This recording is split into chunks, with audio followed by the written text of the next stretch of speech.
नमस्कार, मैं हूं आपके साथ मेनका चौधरी। स्वागत है आपका उत्तराखंड एक्सप्रेस में। सबसे पहले बात करेंगे आज की सबसे बड़ी खबर की। तो उत्तराखंड में मंत्रियों को विभागों का बंटवारा कर दिया गया है। सीएम पुष्कर धामी ने विभागों का बंटवारा कर दिया। मुख्यमंत्री ने गृह और राजस्व समेत 15 विभाग अपने पास रखे हैं। बाकी विभाग बांटे गए हैं, जिनमें 4 मंत्रियों को हैवीवेट पोर्टफोलियो दिया गया है।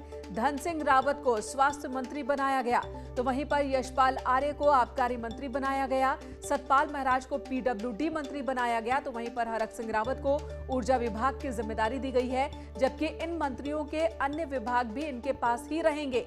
इनके अलावा बिशन सिंह चूफाल, अरविंद पांडे, बंशीधर भगत, सुबोध उनियाल, रेखा आर्या और यतीश्वरानंद के पुराने विभाग उनके पास बरकरार रखे गए हैं। हालांकि इस बीच लंबे समय बाद राज्य को फुल टाइम स्वास्थ्य मंत्री अब मिलने जा रहा है, जो कि कोविड के वक्त में लंबे समय से मांग लगातार चल रही थी और अब धन सिंह रावत को स्वास्थ्य मंत्री बनाया गया है।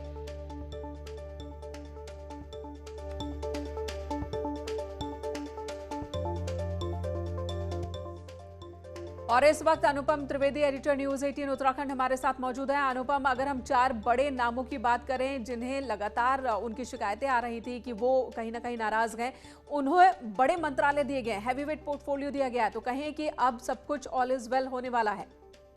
देखिए, मेनका इसमें 2 चीजें हैं। एक जो आपने कहा कि उनको थोड़े से महत्वपूर्ण विभाग देके उनकी इंपॉर्टेंस बढ़ाई गई है। दूसरा, ये विभागों का जो अपने आप में इंपॉर्टेंस वो बहुत है। देखिए, अभी तक पीडब्ल्यूडी हो गया, स्वास्थ्य हो गया, ये सब मुख्यमंत्री ने अपने पास रखे थे। इसके अलावा आबकारी मुख्यमंत्री के पास था पहले से, जो चले आ रहे थे।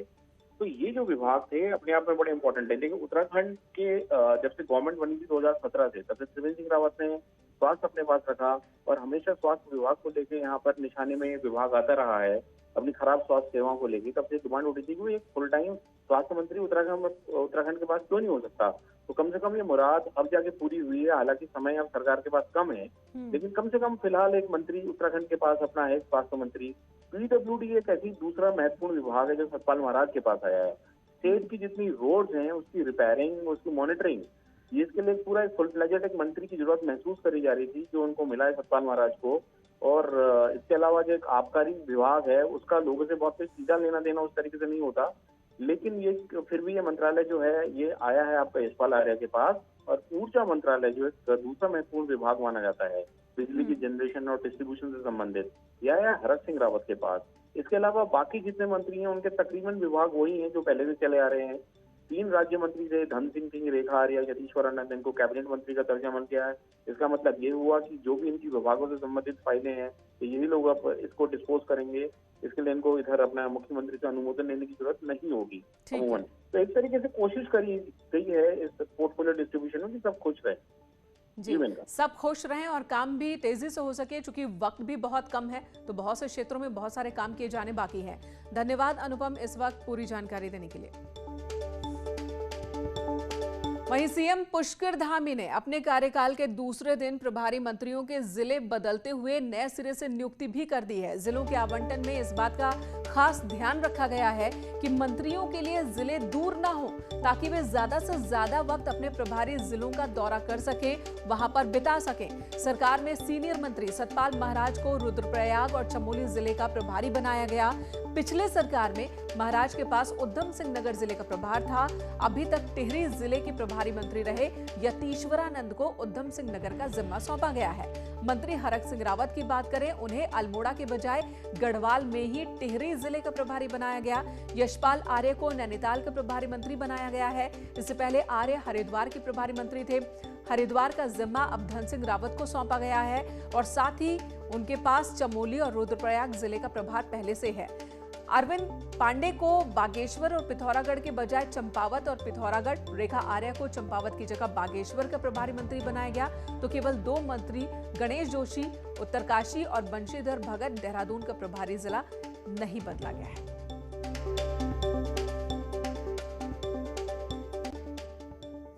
और पुष्कर सिंह धामी राज्य के सबसे कम उम्र के सीएम हैं, लेकिन युवा मुख्यमंत्री धामी की राह आगे आसान नहीं होने वाली है, क्योंकि सीनियर मंत्री शपथ ग्रहण में ट्रेलर दिखा चुके हैं। पूरी फिल्म बाकी है।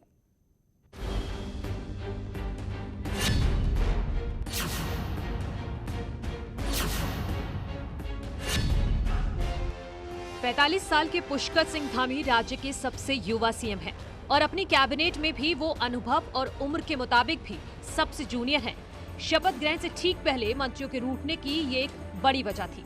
हालांकि बाद में उन्हें मना लिया गया, लेकिन तब तो बात बन गई। लेकिन क्या मन की गांठ खुल पाई है, ये कहना मुश्किल है, क्योंकि जानकार भी कहते हैं कि सीनियर मंत्रियों को खुश रखने का दबाव हमेशा धामी पर बना रहेगा कि वो लिबरल होकर सबको साथ लेकर आगे चलना चाहते हैं। लेकिन मुश्किलें आएंगी क्योंकि अंतर्कलह, मनमुटाव, ये सब सारी चीज़ें जो हैं पार्टी में दिख रही हैं। और ये पिछले 4 महीने में जो 2 मुख्यमंत्री बदले हैं, कहीं ना कहीं ये उसी का एक संकेत भी है। वहीं कैबिनेट सहयोगी गणेश जोशी कहते हैं कि कैप्टन में सीनियर जूनियर नहीं होता और कप्तान जब आपको साथ लेकर चलता है तो कोई दिक्कत भी नहीं होती। जब कप्तान सबको साथ लेकर चलता है तो ऐसी दिक्कतें नहीं आती। और आज हमारे नए कप्तान ने सबको साथ लेकर चलने का कोशिश की है, उसके परिणाम भी नजर आ रहे हैं। पहली कैबिनेट में हमने जनता के हित में निर्णय लिए हैं। अब चुनाव से ठीक पहले धामी को बड़ा ताज तो मिला, लेकिन 2022 के साथ साथ सरकार संगठन को साथ लेकर चलने की भी बड़ी चुनौती है, जिसमें हल्की भी नजर हटी तो दुर्घटना घट सकती है। देहरादून से न्यूज़ 18 के लिए सुनील नवप्रभात की रिपोर्ट। तो सीएम एक के बाद एक बड़े फैसले ले रहे हैं, लेकिन उनके सामने कई चुनौतियां भी हैं। कांवड़ यात्रा उनमें से एक। राज्य में कांवड़ यात्रा को लेकर सस्पेंस लगातार बना हुआ है। आज राज्य के पुलिस प्रमुख डीजीपी अशोक कुमार ने कांवड़ यात्रा को लेकर एक बैठक बुलाई, जिसमें कई राज्यों के अधिकारी भी शामिल हुए। और मीटिंग के बाद डीजीपी ने कहा कि इस बार भी कांवड़ मेला का आयोजन नहीं होगा, कांवड़ यात्रा भी नहीं होगी और लोगों को हरिद्वार न आने के लिए प्रचार प्रसार किया जाएगा। में कांवड़ यात्रा इस वर्ष प्रतिबंधित है और कृपया करके अन्य राज्यों के जो श्रद्धालुगण हैं या भक्तगण हैं वो कृपया करके हरिद्वार न आए, वो अपने वहीं से ही अपना जलाभिषेक कर लें। और ये हमने जरूर कहा, अगर चाहें तो थाना लेवल पर वो लोग अपना एक टैंकर भेज सकते हैं हरिद्वार से, जो गंगा जल लेकर के चला जाए और वहाँ जाके अपने अपने शिवालयों में चढ़ा सकते हैं। तो मुख्यतः यही निर्णय हुआ है कि इस निर्णय का प्रचार प्रसार किया जाना है, जिससे कि लोगों को से अपील की जा सके कि कृपया करके कोरोना के दृष्टिगत इस वर्ष भी कांवड़ यात्रा हेतु हरिद्वार न आए। तो एक तरफ तो पुलिस ने कांवड़ यात्रा को ना कह दिया, लेकिन सीएम पुष्कर सिंह धामी ने यात्रा कराने के संकेत दिए हैं। सीएम धामी ने कहा कि अभी इस पर फाइनल फैसला नहीं हुआ है और यूपी हरियाणा से बातचीत करके फाइनल फैसला लिया जाएगा। और इससे पहले कल सीएम योगी आदित्यनाथ और उत्तराखंड के मुख्यमंत्री पुष्कर सिंह धामी के बीच कांवड़ यात्रा को लेकर एक बात हुई थी, जिसके बाद सीएम धामी का एक सॉफ्ट कॉर्नर नजर आया, सॉफ्ट बातचीत नजर आई है कांवड़ यात्रा को लेकर। लेकिन प्रशासनिक अधिकारियों की बात करें तो उन्होंने कांवड़ यात्रा न कराए जाने के पक्ष में अभी तक अपनी बात रखी है। कांवड़ यात्रा पर मैंने आदरणीय योगी आदित्यनाथ जी से भी, कल मुख्यमंत्री जी से भी मैंने बात की थी, हरियाणा के मुख्यमंत्री जी से भी मैं बात करूंगा और जैसा सभी का मत बनेगा उसके हिसाब से ही जो है उस यात्रा पर। और राज्य में मुख्यमंत्री का पद संभालने के बाद पहली बार न्यूज़ 18 ने सीएम पुष्कर सिंह धामी से बात की है, जिसमें सीएम ने कहा कि राज्य में रोजगार को लेकर आगे भी कई बड़े फैसले लेने वाले हैं। साथ ही सीएम ने यह भी कहा कि चारधाम यात्रा को हर हाल में सरकार शुरू करना चाहती है और इसके लिए कोशिश जारी है। जबकि कांवड़ यात्रा पर सीएम ने कहा कि अभी यात्रा पर अंतिम फैसला नहीं हुआ है। सीएम ने यह भी कहा कि राज्य के नौकरशाही को भी ऊपर से नीचे तक ठीक किया जाएगा। सीएम पुष्कर सिंह धामी के साथ संवाददाता सुनील नवप्रभात ने एक्सक्लूसिव बातचीत की। हमारे साथ मौजूद हैं राज्य के नवनियुक्त मुख्यमंत्री पुष्कर सिंह धामी। सर, आप सैनिक पृष्ठभूमि से भी जुड़े रहे हैं, गांव से लेकर मैदान तक की आप सारी परिस्थितियां अच्छे से जानते हैं।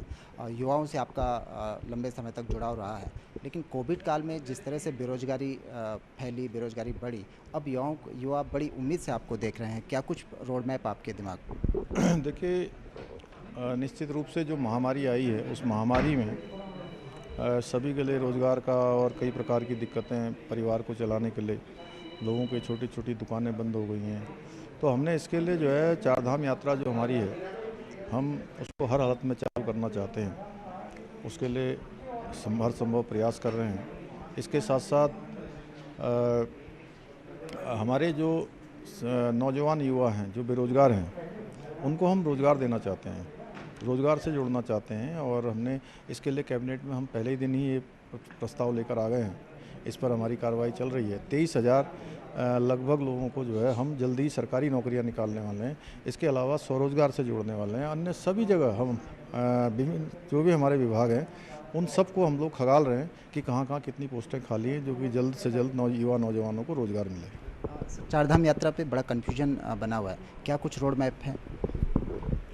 नहीं, उसमें कुछ माननीय न्यायालय का वो रहा है, उस पर भी हम कोशिश कर रहे हैं कि उसका रास्ता निकले। कांवड़ यात्रा चलेगी या स्थगित है काम? उसके लिए देखिए, हिमाचल हमारे हरियाणा और उत्तर प्रदेश के दोनों राज्यों के लोगों से भी हमें बात करनी पड़ेगी।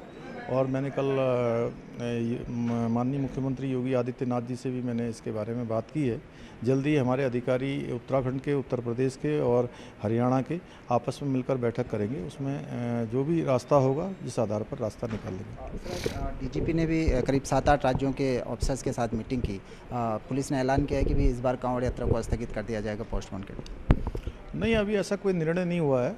अंतिम निर्णय अभी होना बाकी है। सर, एक महत्वपूर्ण चीज़ और रही है कि जो चारधाम देवस्थानम बोर्ड था उसकी आज तक भी स्थिति क्लियर नहीं हो पाई है कि सरकार स्टेटस क्या है, उसको पोस्टपोन करेगी या उसको कंटिन्यूस करेगी। नहीं, हम अपने जो भी हमारे चारधाम में रहने वाले पुरोहित हैं, पंडा हैं और भी जो लोग उसमें रहते हैं, हमारा हर संभव प्रयास है कि उनको किसी भी प्रकार की कोई भी जो है उस देवस्थानम बोर्ड के कारण से क्षति न हो। और उस पर जो है चूँकि हम लोगों का अभी मंथन चल रहा है। नौकरशाही को लेकर हमेशा सवाल उठते रहे। आपने इस कार्यकाल में भी देखा होगा कि बार बार जनप्रतिनिधियों और नौकरशाहों के बीच विवाद होते रहे। क्या कुछ ऐसा करने वाले हैं आपकी ताकि नौकरशाही पे अंकुश लग सके? नहीं, हम लोग जो है कि हमने मुख्य सचिव हमारे बहुत आ गए हैं, अभी बड़े अनुभवी हैं, बहुत सारी जगह पर उन्होंने काम किया है। कल ही उन्होंने ज्वाइनिंग की है और इसी क्रम में ऊपर से लेकर नीचे तक सबको ठीक किया जाएगा। तो आप थे मुख्यमंत्री पुष्कर सिंह धामी। आपका साफ तौर पर कहना है कि जो विकास योजनाएं जो लंबित पड़ी हैं उनको कंप्लीट किया जाएगा, जो लोग बेरोजगार हैं उनके रोजगार के लिए काम किया जाएगा। कैमरा पर्सन भरत शर्मा के साथ सुनील नौपरबात, न्यूज़ 18 देहरादून। तो सीएम धामी दावे कर रहे हैं कि सब कुछ ठीक कर लिया जाएगा, लेकिन ये भी एक सच्चाई है कि उनके पास वक्त कम है, चुनौतियां बहुत ज्यादा हैं। इधर चीफ सेक्रेटरी सुखबीर सिंह संधू ने आज सचिवालय में चार्ज ले लिया और इसके बाद उन्होंने सभी सचिव और अपर सचिवों की एक मीटिंग ली, फीडबैक भी लिया। संधू ने कहा कि सरकार की जो भी स्कीम है उन्हें धरातल पर उतारने का लक्ष्य रहेगा। उन्होंने कहा कि कई बार देखने में अच्छा आता है कि अच्छी योजनाएं बनती जरूर हैं, लेकिन धरातल पर उतर नहीं पाती। उन्होंने कहा कि कोविड की वजह से विकास की जो गति प्रभावित हुई है उसे पटरी पर लाने की कोशिश होगी।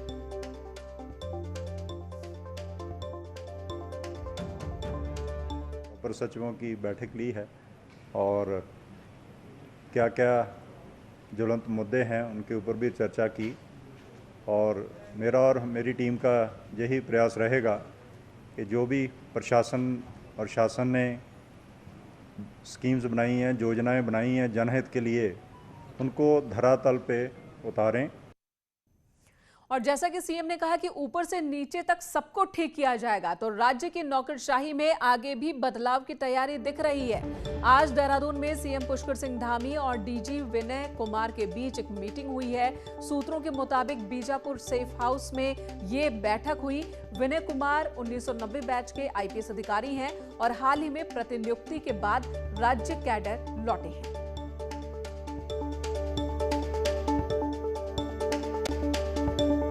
चलिए बात चारधाम यात्रा की करते हैं। चारधाम यात्रा पर हाईकोर्ट के फैसले के खिलाफ राज्य सरकार सुप्रीम कोर्ट पहुंच चुकी है। धामी सरकार ने सुप्रीम कोर्ट में हाईकोर्ट के फैसले को चुनौती दी है और जल्द ही इस पर सुनवाई होगी। हाईकोर्ट ने चारधाम यात्रा पर रोक लगा दी थी, जबकि राज्य कैबिनेट ने 1 जुलाई से 3 जिलों के लिए चारधाम यात्रा शुरू करने का फैसला लिया था। अब हाईकोर्ट के फैसले के खिलाफ सरकार सुप्रीम कोर्ट पहुंची है।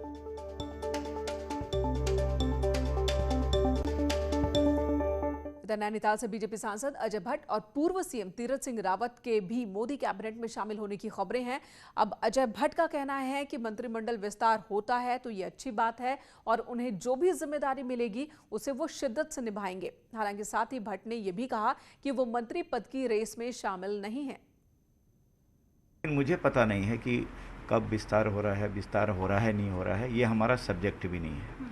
सर, आपको जिम्मेदारी दी जाती है तो उसके लिए आप तैयार हैं पूरी तरीके से? किस चीज़ की जिम्मेदारी? कोई बात नहीं, चित नहीं, किस चीज़ की जिम्मेदारी दी जाती है। वैसे अपने स्वभाव के कारण कहीं भी पार्टी ने अपनी कोई ड्यूटी लगाई है तो हमने उस ड्यूटी को करने का प्रयास किया है।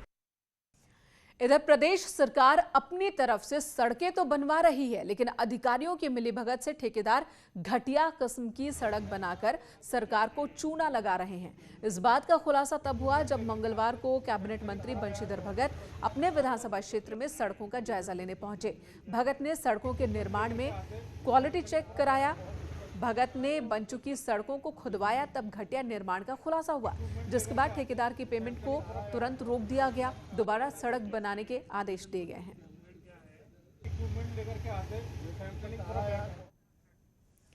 इधर कर्फ्यू में छूट मिलते ही राज्य के हिल स्टेशन पूरी तरह से पैक हो चुके हैं और अब राज्य के पर्यटन स्थलों पर कोरोना के नियमों के उल्लंघन का मामला तेज होता जा रहा है। हाईकोर्ट में प्रार्थना पत्र दाखिल किया गया, जिस पर कल सुनवाई होनी है।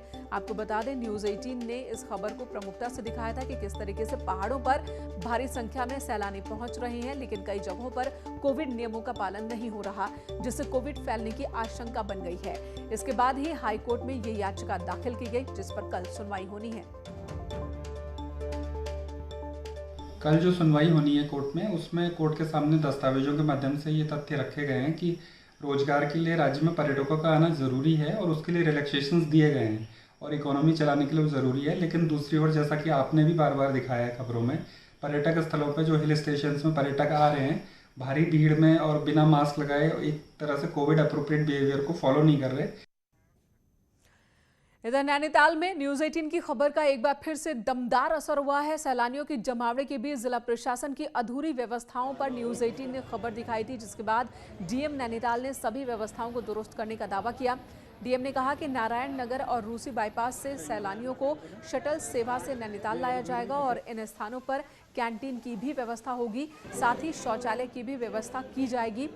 वहीं स्थानीय निवासियों और कर्मचारियों को आने जाने की छूट रहेगी। इधर कोविड की दूसरी लहर के बाद उत्तराखंड के पर्यटन स्थल खोल दिए गए। मैदानों की अगर हम बात करें, तपती गर्मी से निजात पाने के लिए इन दिनों बड़ी संख्या में सैलानी मसूरी की ओर रुख कर रहे हैं। ये तस्वीर मसूरी की, यहाँ के खुशनुमा मौसम का मजा लेने के लिए बड़ी संख्या में लोग पहुँच रहे हैं। लेकिन इसका दूसरा पहलू भी देखिए, हजारों की संख्या में लोग पहाड़ों की रानी मसूरी पहुँच रहे हैं। ज़्यादा भीड़ की वजह से एक बार फिर कोरोना को लेकर डर बढ़ गया है और पहाड़ों पर लगातार बढ़ रही सैलानियों की संख्या पर केंद्रीय संयुक्त स्वास्थ्य सचिव लव अग्रवाल ने कहा कि अभी भी सावधानी बरतने की जरूरत है, क्योंकि अभी कोविड खत्म नहीं हुआ है। मैं कुछ मीडिया कवरेज आप लोगों के सामने हाईलाइट करना चाहूंगा, जिसमें क्लियरली दिख रहा है कि एक स्थाई पर, जिसे एक टर्म भी बोली गई है, रिवेंज ट्रैवल, कि लोग जो घर में बैठे थे, जो रेस्ट्रिक्शन का समय था, जब रेस्ट्रिक्शन खोली गई तो कहीं पर एक अभिप्राय समाज में किसी वर्ग में यह है कि अगर रेस्ट्रिक्शंस खोल दी गई तो वायरस खत्म हो गया है। हम आप लोगों के द्वारा फिर से लोगों की दृष्टि में लाना चाहेंगे, वायरस या इन्फेक्शियस डिजीज यह अभी भी हमारे बीच। मोदी कैबिनेट फेरबदल पर बड़ी खबर आ रही है। सूत्रों के हवाले से बड़ी खबर, मोदी कैबिनेट का विस्तार कल ही होगा। शाम 6 बजे होगा कैबिनेट विस्तार। कल शाम 5 बजे कैबिनेट की मीटिंग होगी और उसके बाद शाम 6 बजे कैबिनेट विस्तार होगा। इससे पहले खबर आ रही थी कि 8 जुलाई को सुबह 10:30 बजे कैबिनेट विस्तार होगा, लेकिन अब वक्त में बदलाव और कहा जा रहा है कि कल शाम 6 बजे ही कैबिनेट विस्तार होगा। सूत्रों के हवाले से ये बड़ी खबर आ रही है इस वक्त। तो नए मंत्री कल शाम ही शपथ लेंगे। कल शाम 6 बजे शपथ ग्रहण करेंगे, कैबिनेट विस्तार होगा और उससे पहले आपको बता दें शाम 5 बजे कैबिनेट की मीटिंग होगी और उसके बाद कल ही कैबिनेट का विस्तार भी होगा।